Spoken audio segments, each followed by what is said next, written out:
it's time for Movie Facts. George wanted the look of the show to be spectacular, says Charlie Lippincott, an associate of director George Lucas on Star Wars.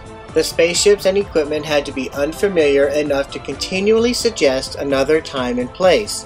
But he was also careful not to make it too different, because then audience would be so wrapped up in the sets that they would not pay attention to the storyline. Star Wars was filmed partially in Tunisia, but mostly in England. Director George Lucas built approximately 30 sets on the 8 rented stages of EMI Elstree Studios, and practically took over the whole place.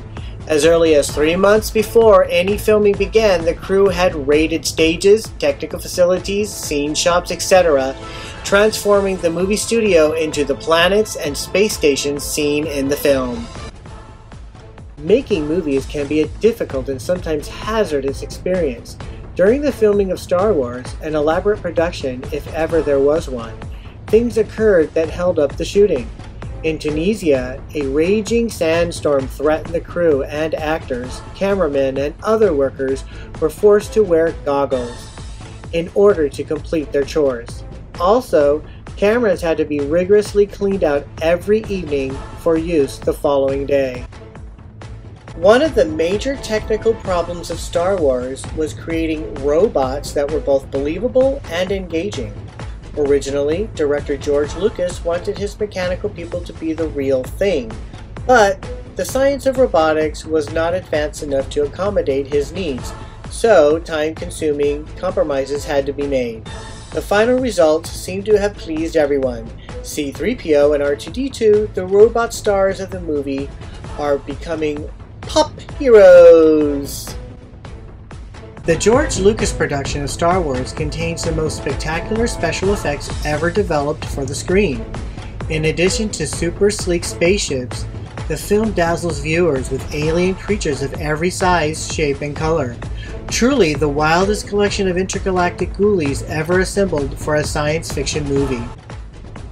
Charlie Lippincott, a close associate of director George Lucas on the Star Wars project, explains that the movie isn't so much science fiction as it is space fantasy. Our hardware is so fantastic as to be really impossible, he points out. We're not set in the future anyhow. Star Wars is set in another galaxy, and as it says in the credits, it's in the past. It's a fantasy film, a space fairy tale. Charlie Lippincott, George Lucas's close associate on Star Wars, explains the popularity of the film's robots this way. What we have in this movie is humanoid robots with individual quirks, just like human beings have quirks.